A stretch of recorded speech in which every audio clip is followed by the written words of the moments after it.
Students, welcome to Shivan Concepts. Andhra Pradesh చరిత్ర and సంస్కృతి క్లాసుల్లో భాగంగా ఇవాళ మనం డిస్కస్ చేసుకునేది శాతవాహనులకు సంబంధించి ఆంధ్రదేశాన్ని మొత్తం పరిపాలించినటువంటి మొట్టమొదటి రాజవంశమే ఈ శాతవాహనులు. అలానే మన ఆంధ్ర ప్రాంతంలో మొట్టమొదటి సామ్రాజ్యం కూడా శాతవాహనులకు సంబంధించింది.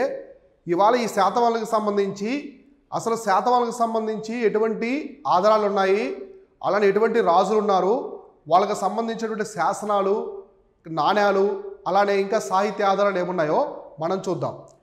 సో శాతవాహనులు సో వీళ్ళు ఆల్మోస్ట్ మనకి 2021 BC బిఫోర్ కామన్ ఎరా, అక్కడి నుంచి 228 కామన్ ఎరా సామాన్య శకం వరకు పరిపాలించారు. అంటే ఆల్మోస్ట్ 400 సంవత్సరాలు ఆంధ్ర ప్రాంతాన్ని పరిపాలించారు. ఆంధ్రానే కాకుండా ఆంధ్ర, తెలంగాణ, అలానే మహారాష్ట్ర, గుజరాత్ వరకు వీళ్ళు రాజ్యాన్ని విస్తరించుకున్నారు. అతిపెద్ద సామ్రాజ్యం అనేది మనకి ప్రాచీన భారత చరిత్రలో ఉంటుంది ఈ శాతవాహనులకు సంబంధించి.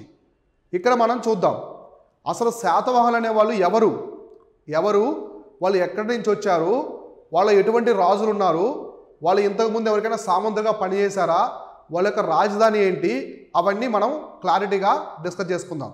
ఇక్కడ గమనిస్తే ఫస్ట్ పాయింట్ చూడండి, ఫ్యూడేటరీస్ ఆఫ్ ది మౌర్యన్స్. అంటే ఇదేం చెప్తుందంటే వీళ్ళు మౌర్యుల సామంతులు. శాతవాహనులు అనేవాళ్ళు మౌర్యుల సామంతులు అని చెప్పేసి చెప్తుంది. మౌర్యుల సామంతులు అని చెప్పేసి చెప్తున్నారన్నమాట చరిత్రలో. సో మౌర్యులు ఎవరంటే మగధ సామ్రాజ్యం ఉంటుంది. సో మగధ సామ్రాజ్యం అనేది ఉంటుంది మన ప్రాచీన భారత చరిత్రలో. మగధ సామ్రాజ్యం. సో మగధ సామ్రాజ్యాన్ని చాలా రాజవంశాలు పరిపాలించాయి. ఈ మగధ సామ్రాజ్యాన్ని మొట్టమొదటిసారిగా హర్యాంగ వంశం పరిపాలిస్తుంది, తర్వాత శిశునాగ వంశం పరిపాలిస్తుంది, తర్వాత నందా వంశం పరిపాలిస్తుంది. ఈ నందాన్ని ఓడించే ఈ మగధ సామ్రాజ్యాన్ని పరిపాలించిన వంశం వచ్చేసి మౌర్య వంశం. సో మౌర్య వంశం అనమాట. అందుకే వీళ్ళని మౌర్య సామ్రాజ్యం అంటారు. ప్రత్యేకంగా మౌర్య సామ్రాజ్యం అని చెప్పేసి పిలుస్తారు. ఈ మౌర్య సామ్రాజ్య స్థాపకుడు ఎవరంటే చంద్రగుప్త మౌర్యుడు నందా వంశంలో ఉన్నటువంటి చివరి రాజైన ధనానందుని ఓడించి మౌర్య సామ్రాజ్యాన్ని స్థాపించాడు. ఎవరి సహాయంతో? చాణక్యుడి సహాయంతో, కౌటిల్యుడి యొక్క సహాయంతో మౌర్య సామ్రాజ్యాన్ని స్థాపించాడు. ఆ మౌర్యుల కింద సామంతులుగా పనిచేసిన వారే ఈ శాతవాహనులు. అర్థమైందా? అంటే మన భారతదేశంలో, సో ఒకసారి మనం ఇండియా మ్యాప్ చూడండి ఇక్కడ. సో ఇక్కడ ఇండియా మ్యాప్ చూస్తే మీకు అర్థమవుతుంది. సో ఇండియా మ్యాప్లో ఇది శాతవాహన ఎంపైరు, కానీ దీనికంటే ముందు ఈ ప్రాంతం ఇక్కడ కనిపిస్తుంది, ఇదంతా మౌర్యుల సామ్రాజ్యమే. సో ఇదంతా కూడా ఇక్కడ కనిపించే అంతా కూడా మౌర్య సామ్రాజ్యం కింద ఉంది ఇంతవరకు. సో ఇంతవరకు అనమాట. సో ఎంత మౌర్య సామ్రాజ్యం అంటే నేపాల్, ఇప్పుడు ఉన్నటువంటి నేపాల్, ఇదంతా కూడా మౌర్య సామ్రాజ్యం. ఈ మౌర్య సామ్రాజ్యాన్ని ఎవరు తీసుకొచ్చారంటే చంద్రగుప్త మౌర్య వచ్చేసి మౌర్య సామ్రాజ్య స్థాపకుడు. కౌటిల్యుడి సహాయంతో మగధ సామ్రాజ్యాన్ని పరిపాలించే నందా వంశాన్ని ఓడించి ఈ సామ్రాజ్యాన్ని తీసుకొచ్చాడు. సో అర్థమైందా? ఈ మౌర్యుల కింద దక్షిణ ప్రాంతంలో, అంటే మనకి ఈ యొక్క ఆంధ్ర ప్రాంతంలో, ఈ ప్రాంతంలో సామంతులుగా ఎవరున్నారంటే శాతవాహనులు ఉన్నారు. కాబట్టి శాతవాహనులు ఇంకా ప్రత్యేక స్వతంత్ర రాజ్యంగా ఏర్పడలేదు. వాళ్ళు సామంతులుగానే ఉన్నారు. అంటే మౌర్య సామ్రాజ్యంలోనే సామంతులుగా ఉన్నారు. ఇంకా స్వతంత్ర రాజ్యం ఏర్పడలేదు, సామంతులుగానే ఉన్నారు. ఓకేనా? సో ఇది అందువల్ల మన చరిత్రలో వీళ్ళు మౌర్యుల సామంతులుగా ఉన్నారని చెప్పేసి అర్థమవుతుంది. అలానే వీళ్ళ గురించి ఎక్కడ మెన్షన్ చేశారు? శాతవాహనులను ఏమంటారంటే ఆంధ్రులు అంటారు. శాతవాహనుని ఆంధ్రులు అనే పిలుస్తారు.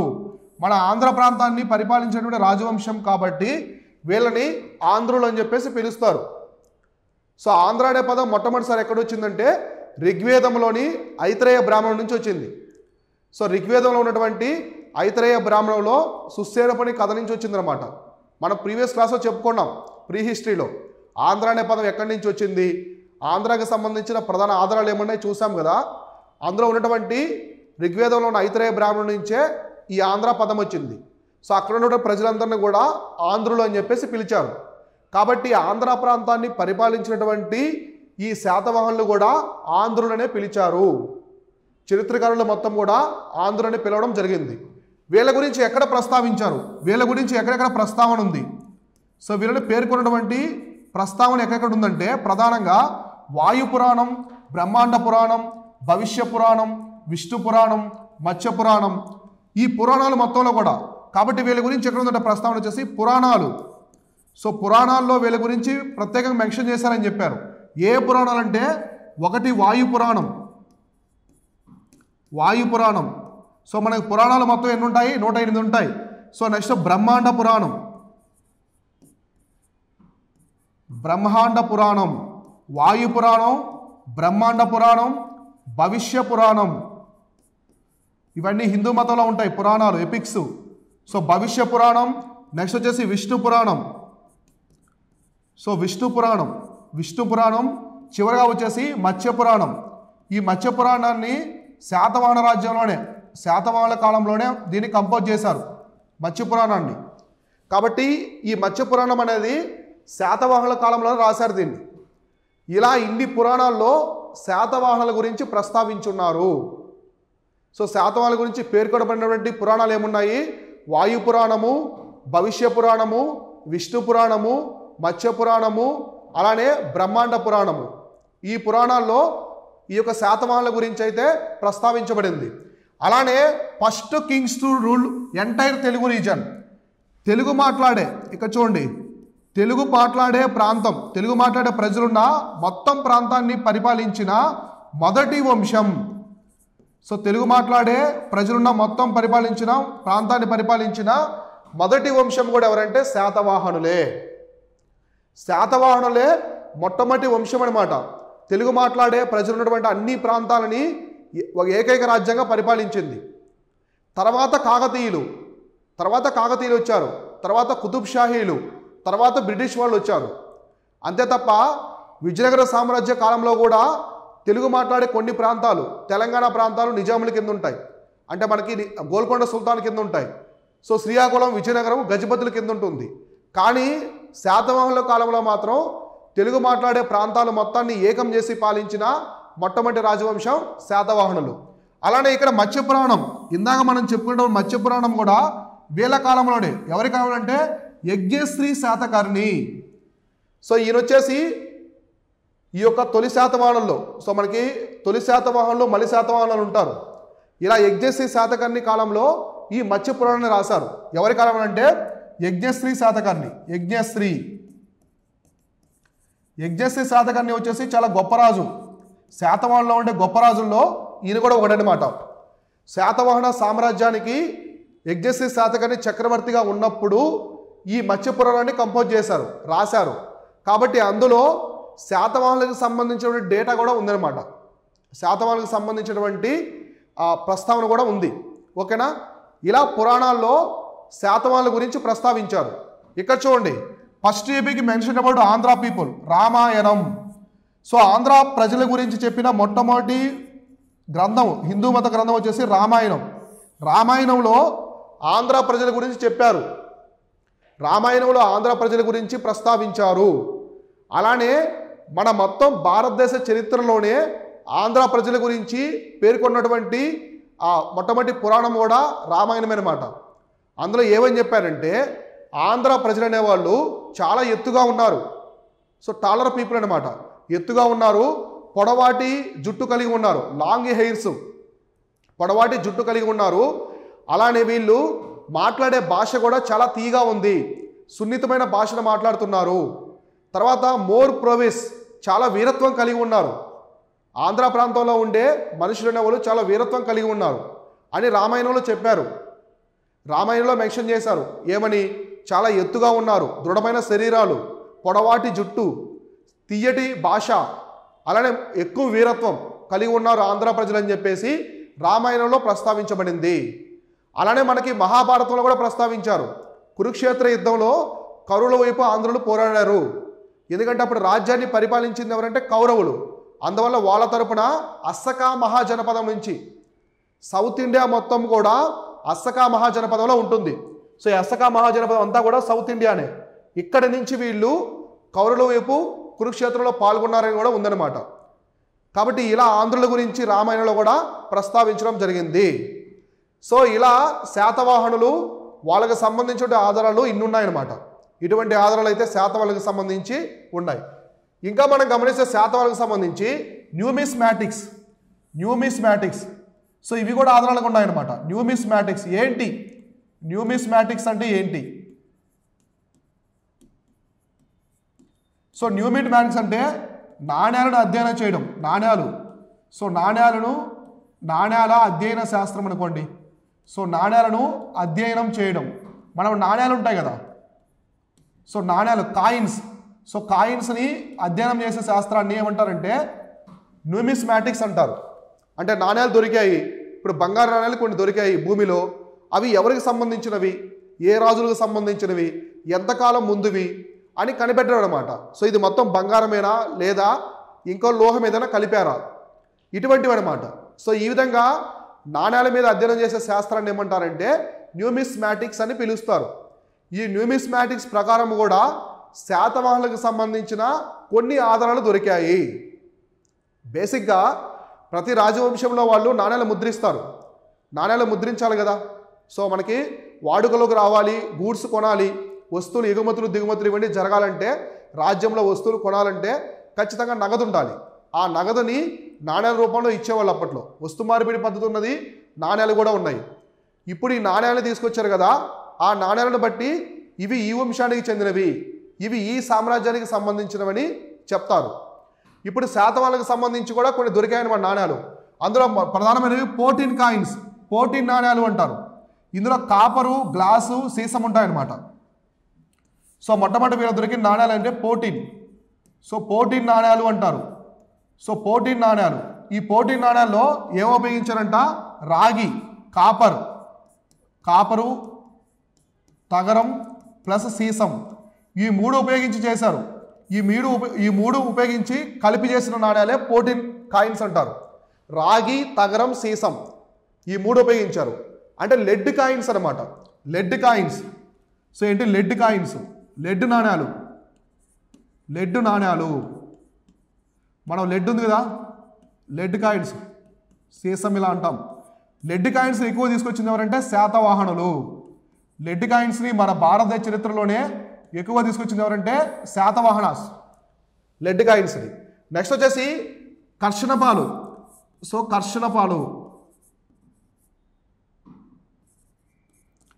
సో కర్షణపాలు అనే కాయిన్స్ ఏంటంటే ఇది రాగి ప్లస్ వెండి అనమాట. రాగి ప్లస్ వెండితో కలిపి చేస్తారు. రాగి ప్లస్ వెండితో చేస్తే అది కర్షణపాలు అంటారు. రాగి ప్లస్ వెండి అంటే ఆల్మోస్ట్ ఇవి సిల్వర్ కాయిన్స్ అనమాట. అంటే వెండి నాణ్యాలు అనుకోండి, ఇవి వెండి నాణ్యాలు. తర్వాత గోల్డ్ కాయిన్స్ కూడా. శాతవాహనుల కాలంలో బంగారు నాణ్యాలు కూడా ఉన్నాయన్నమాట. అయితే ఈ బంగారు నాణ్యాలు వీళ్ళకి ఎలా వచ్చాయంటే ప్రధానంగా రోమన్ కాయిన్స్ అనమాట. శాతవాహనులు రోమన్లతో వ్యాపారం చేసేవాళ్ళు, అందువల్ల రోమన్ నాణ్యాలు ఎక్కువగా దొరికాయి ఈ కాలంలో. ఒకటి వచ్చేసి బంగారు, రోమన్ల కాలం నాటి బంగారం నాణ్యాలు, రోమన్ల కాలం నాటి వెండి నాణ్యాలు కూడా ఇక్కడ దొరికాయి, శాతవాహనుల యొక్క సామ్రాజ్యంలో దొరికాయి అన్నమాట. కాబట్టి దీన్ని బట్టి ఏమర్థం అవుతుంది, రోమన్లకి శాతవాహనులకి ఏవో సంబంధాలు ఉన్నాయి. దానిని విదేశీ యాత్రికులు ఏం చెప్పారంటే ఈ శాతవాహనులు అనేవాళ్ళు రోమన్లతో చాలా అంతర్జాతీయ వ్యాపారం చేశారు, దానికి ప్రధాన కారణం ఈ నాణ్యాలే. రోమన్ల కాలంలో తయారైన నాణ్యాలు ఇక్కడ దొరికాయి. ఎందుకు దొరికాయి? వీళ్ళు వస్తువులు అమ్మారు. ఇప్పుడు మీరు వస్తువులు అమ్మారు, ఏం తీసుకుంటారు? మళ్ళీ వస్తువులే తీసుకుంటారా వాళ్ళ దగ్గర? లేదు, డబ్బు తీసుకుంటారు. వస్తువు అమ్మినప్పుడు డబ్బు తీసుకుంటారు కదా, అలా వాళ్ళు కూడా నాణ్యాలు తీసుకున్నారు. అందువల్లే రోమన్స్కి సంబంధించినటువంటి బంగారు నాణ్యాలు, వెండి నాణ్యాలు ఇక్కడ దొరికాయి అన్నమాట. ఓకేనా? ఇలా వీళ్ళు కాయిన్స్ అనమాట. ఎటువంటి నాణ్యాలు ఉన్నాయంటే ఇటువంటి 14 కాయిన్స్, కర్షపణాలు అంటే వెండి నాణ్యాలు, బంగారు నాణ్యాలు, రోమన్లకు సంబంధించిన బంగారు నాణ్యాలు, వెండి నాణ్యాలు కూడా ఇక్కడ దొరికాయి. ఇక్కడ మీరు ఎగ్జామ్ పాయింట్ ఆఫ్ వ్యూలో ప్రధానంగా గుర్తుపెట్టుకోవాల్సింది ఏంటంటే లెడ్ కాయిన్స్ అనమాట. లెడ్ కాయిన్స్ అనేది మన దేశ చరిత్రలోనే ఎక్కువగా పెద్ద మొత్తంలో వాడుకలో తీసుకొచ్చింది ఎవరంటే శాతవాహనులు. అలానే ఇప్పుడు చూడండి, శాతకర్ణి 1 అంటే మొదటి Satakarni issued silver coins first. అయితే ఇప్పుడు వెండి నాణ్యాలు, శాతవాహనుల కాలంలో వెండి నాణ్యాలు తీసుకొచ్చిన మొట్టమొదటి రాజు ఎవరంటే శాతవాహనుల్లో మొదటి శాతకర్ణి. సో మొదటి శాతకర్ణి మొట్టమొదటిసారి ఈ నాణ్యాలు తీసుకొచ్చాడు. ఏవి? వెండి నాణ్యాలు. కాబట్టి శాతకర్ణి 1 అనమాట. శాతకర్ణి 1 అనే రాజు, శాతకర్ణి 1 అనే చక్రవర్తి, శాతవాహన చక్రవర్తి మొట్టమొదటిసారిగా సిల్వర్ కాయిన్స్ తీసుకొచ్చాడు. వెండి నాణ్యాల్ని ముద్రించడం జరిగింది. అలానే 1 gold coin equal to 35 silver coins. అంటే ఒక బంగారు నాణ్యం విలువ 35 సిల్వర్ కాయిన్స్ అనమాట. వెండి నాణ్యాలు సమానం. 1:35. అవునా కదా? 1:35 అంటే ఒక గోల్డ్ కాయిన్ అనేది 35 సిల్వర్ కాయిన్స్తో సమానము. సో ఒక గోల్డ్ కాయిన్ బంగారు నాణ్యం కావాలంటే 35 సిల్వర్ కాయిన్స్ ఇవ్వాలి. 35 వెండి నాణ్యాలు ఇస్తేనే ఒక గోల్డ్ కాయిన్ ఇస్తారు. అలా ఉండేదన్నమాట విలువ అనేది శాతవాహనుల కాలంలో. తర్వాత Ujjayini symbol coins by Satakarni 1 Gautamiputra Satakarni. నాణ్యాల మీద ఉజ్జయిని తోరణం సింబల్స్, ఉజ్జయిని తోరణం ఉంటుంది కదా, తోరణం అంటే ఆర్చ్ అనమాట. ఇటువంటి తోరణం ఉన్నటువంటి సింబల్స్ని ఎవరు తీసుకొచ్చారంటే శాతకర్ణి 1 గౌతమ పుత్ర శాతకర్ణి. సో ఇక్కడ మనకి శాతకర్ణి 1, అలానే గౌతమ పుత్ర శాతకర్ణి. ఇంకొక చక్రవర్తి ఎవరంటే గౌతమిపుత్ర శాతకర్ణి. సో వీళ్ళిద్దరూ ఏం చేశారు? వీళ్ళిద్దరూ ఉజ్జయిని సింబల్ అనమాట. ఉజ్జయిని శిలాతోరణం, ఉజ్జయిని తోరణం గుర్తుగల నాణ్యాలు తీసుకొచ్చారు. సో ఉజ్జయిని తోరణం గుర్తుగల నాణ్యాలను ఎవరు తీసుకొచ్చారంటే మొదటి శాతకర్ణి గౌతమ పుత్ర శాతకర్ణి తీసుకువచ్చారు. ఎందుకు ఉజ్జయిని తోరణంతో తీసుకొచ్చారంటే దానికి ఒక కారణం ఉంది. మొదటి శాతకర్ణి ఉన్నారు కదా, గౌతమ పుత్ర శాతకర్ణి కంటే కూడా మొదటి శాతకర్ణి చాలా సంవత్సరాలకు ముందే పరిపాలించాడు. మొదటి శాతకర్ణి పుష్యమిత్ర శుంగుని ఓడించాడు. శుంగా డైనస్టీకి సంబంధించినటువంటి మగధ సామ్రాజ్యాన్ని పరిపాలిస్తున్నటువంటి పుష్యమిత్ర శుంగుని ఓడించి ఉజ్జయిని నగరాన్ని ఆక్రమించాడు. ఉజ్జయిని నగరాన్ని జయించాడు ఎవరు? మొదటి శాతకర్ణి. దానికి గుర్తుగా ఈ ఉజ్జయిని గుర్తుతో తీసుకొచ్చారు. అలానే గౌతమ పుత్ర శాతకర్ణి కూడా ఉజ్జయిని వరకు వెళ్ళాడు. అందువల్ల వాళ్ళు ఆ విజయానికి గుర్తుగా ఉజ్జయిని తోరణం ఉన్నటువంటి నాణ్యాలను తీసుకువచ్చారు. ఓకేనా? తర్వాత బోట్ సింబల్, ఓడ గుర్తు అంటే ఓడ తెరచాప. సో ఓడ తెరచాప గుర్తుగల నాణ్యాలు, తీసుకొచ్చింది ఎవరంటే యజ్ఞశ్రీ శాతకర్ణి. సో యజ్ఞశ్రీ శాతకర్ణికి సముద్రయానం అంటే చాలా ఇష్టం అనమాట. నావిగేషన్, సముద్ర అన్వేషణ, సముద్రయానం అంటే చాలా ఇష్టం. కానీ రాజు కదా, సముద్రాలకు వెళ్తే 2-3 నెలలు రాలేరు. వేరే ప్రాంతాలకు వెళ్తే రాజ్యం అనేది విచ్ఛిన్నమైపోతుంది. కాబట్టి ఆయనకి ఇష్టంతో ఏం చేస్తారంటే ఆయన యొక్క నాణ్యాల మీద ఈ తెరచాపలు ఉండే ఓడబొమ్మలు తీసుకొచ్చాడు. ఇక్కడ చూడండి, మీకు ఇమేజ్ కనిపిస్తున్నాయి కదా. సో ఇక్కడ ఇమేజ్ కనిపిస్తుందా? ఇవి ఇట్లాంటి అనమాట. ఇవి కాయిన్స్, వాళ్ళ యొక్క కాయిన్స్ అనమాట. ఎవరివి? శాతవాహనుల యొక్క కాయిన్స్. ఇక్కడ ఏం చేస్తారంటే కాయిన్స్లో ఓడ తెరచాపలు ఉంటాయి కదా, ఓడ. సో పెద్ద పెద్ద తెరచాపలు ఉన్నటువంటి ఓడలను తీసుకొచ్చారు. ఇటువంటి సింబల్స్ అనేది తీసుకొచ్చారు అప్పట్లో. సో ఇటువంటి సింబల్స్ ఉన్న కాయిన్స్ని వీళ్ళు తీసుకొచ్చారు. ఇది తెరచాప అనమాట, ఇది షిప్ లాంటిది. సో ఇటువంటివి తీసుకొచ్చారు ఆ రోజుల్లో. అర్థమైందా? కాబట్టి ఉజ్జయిని తోరణం ఉన్నటువంటి నాణ్యాలు ఎవరు తీసుకొచ్చారు? మొదటి శాతకర్ణి, అలానే గౌతమ పుత్ర శాతకర్ణి తీసుకొచ్చాడు. తర్వాత బోట్ సింబల్, ఓడ గుర్తుగల నాణ్యాలు ఎవరు ముద్రించారంటే ఇక్కడ యజ్ఞశ్రీ శాతకర్ణి